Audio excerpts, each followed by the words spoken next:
Jadi ya akhi fillah, sekali lagi ilmu. Kemudian jangan sepelekan amalan hati. Dan setelah itu berjalanlah di atas sunnah, di atas ketaatan, dan jangan lupa minta taufik kepada Allah, minta pertolongan. Itu hakikat makna dari apa yang selalu kita ucapkan dalam salat kita. Dalam salat kita, iyyaka na'budu wa iyyaka nasta'in. Ya Allah, hanya kepada Engkau aku beribadah dan hanya kepada Engkau aku mohon pertolongan. Artinya dalam ibadah pun kita butuh pertolongan Allah Subhanahu wa taala. Jangan pernah merasa kita nggak butuh pertolongan Allah. Ini yang bahaya, ini berbahaya. Karena bisa memunculkan rasa kibur dan ujub di dalam hati. Bangga diri, kesombongan. Ini yang bisa menyebabkan seseorang itu menyimpang setelah mendapatkan petunjuk, waliya'udzubillah. Dan itu juga yang akan memunculkan sikap meremehkan saudara kita yang lain. Ya, menganggap saudara kita itu, wah nggak ada apa-apanya, banyak berbuat dosa. Adapun saya sudah banyak beramal. Ini ujub, sombong. Ingat sabda Nabi, hakikat kesombongan itu adalah batarul haq wa ghamtun nas. Menolak kebenaran atau merendahkan orang lain, meremehkan saudara kita yang lain. Menganggap dirinya tidak lebih baik daripada kita. Ada sebuah kisah, dan kisah ini disahihkan oleh para ulama, diantaranya Ahmad Syakir. Abu Hurairah suatu ketika memberikan nasihat kepada seorang laki-laki yang bernama, dia Yamami, dipanggil Yamami begitu. Wahai Yamami, kata Abu Hurairah, jangan sekali-kali engkau mengatakan kepada saudaramu, wallahi lan yudkhilakallah ilal jannah. Demi Allah, engkau tidak akan masuk surga. Allah tidak akan memasukkanmu ke dalam surga. Jangan sekali-kali berucap seperti itu. Jangan sekali-kali mengatakan, wallahi la yaghfirakallah, la yaghfiralakallah. Demi Allah, Allah tidak akan mengampuni engkau. Nah, ini bahaya. Karena di samping ucapan ini ada unsur kesombongan dan Allah benci orang-orang yang sombong.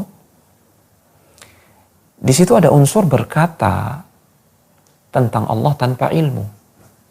Ini bahaya.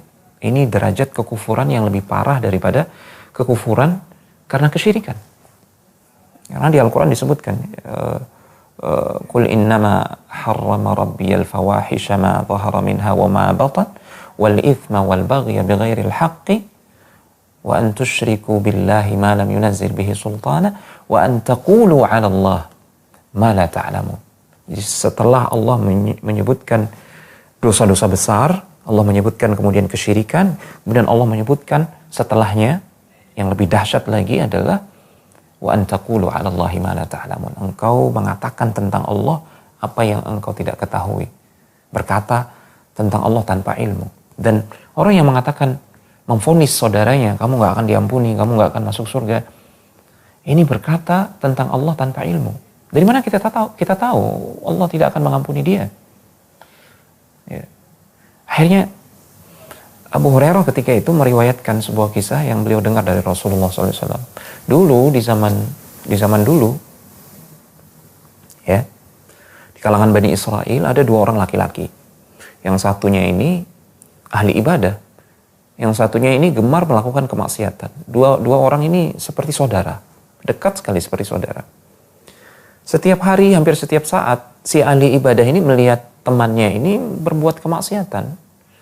Atau dia mengintip-intip gitu lah, mencari-cari tahu apa yang dilakukan saudaranya. Ternyata saudaranya ketika itu sedang melakukan kemaksiatan. Akhirnya dia mengatakan, ya hadza aqsir. Hei kamu, jangan melakukan kemaksiatan. Ya mungkin karena saudaranya itu sebenarnya tidak memperlihatkan kemaksiatannya, cuman dicari-cari begitu aibnya. Kesel juga. Khallini wa rabbi. Sudah tinggalin saya bersama Rabb saya Allah Subhanahu wa taala. Allah kan Maha Pengampun. Kayak gitu-gitulah ya ungkapannya. Udah tinggalin saya. Jangan urus saya gitu. Abu'itha alayya raqiba, apakah kamu ini diutus untuk mengawasi saya, ya, mencari-cari aib saya, sampai seperti itu ungkapan dia.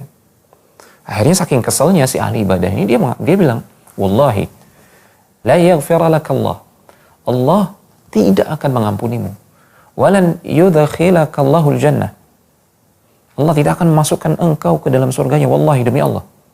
Ini dia sudah berkata lancang, berkata tentang Allah tanpa ilmu. Dia sudah mendahului Allah tabaraka wa ta'ala. Waliya'udzubillah. Akhirnya apa yang terjadi setelah mereka diwafatkan, kemudian nanti di akhirat mereka dibangkitkan, dipertemukan berdua di hadapan Allah Subhanahu wa ta'ala. Apa kata Allah kepada si pendosa itu yang gemar melakukan maksiat itu? Udkhulul jannah, masuklah engkau ke dalam surga, birahmati, dengan rahmatku. Kemudian kepada si ahli ibadah tadi yang memvonis temannya, berkata tentang Allah tanpa ilmu, Allah berfirman kepadanya, akunta bi'aliman, apakah engkau tahu segala sesuatu tentang aku? Ya. Am kunta bima fi yadi qadiran, apakah engkau yang punya kuasa? Apakah engkau yang berhak memvonis, memutuskan? Padahal itu adalah hak prerogatif Allah Subhanahu wa ta'ala semata. Allah yang maha tahu akhir hidup si pendosa ini, Allah yang maha tahu. Dan ternyata Allah mengampuni dia. Kemudian apa kata Allah kepada si ahli ibadah ini? Idhabu bihi ilan nar. Seret dia ke neraka. Seret dia ke neraka. Ini akibat berkata tentang Allah tanpa ilmu. Waliya'udzubillah. Dan juga akibat lancang mendahului Allah Subhanahu wa ta'ala, merampas hak Allah Subhanahu wa ta'ala. Juga akibat kesombongan yang ada dalam hati. Itu awalnya karena kesombongan, jumawa, ujub dengan amal yang sudah dia lakukan. Menggeret dia, mendorong dia untuk merendahkan saudaranya. Akhirnya menggeret dia untuk merampas hak Allah, berkata tentang Allah tanpa ilmu. Apa kata Abu Hurairah ketika mendengarkan kisah ini dari Rasulullah SAW? Walladhi nafsu Abil Qasim biyadi la takallama bikalimatin awbaqat dunyahu wa akhiratah.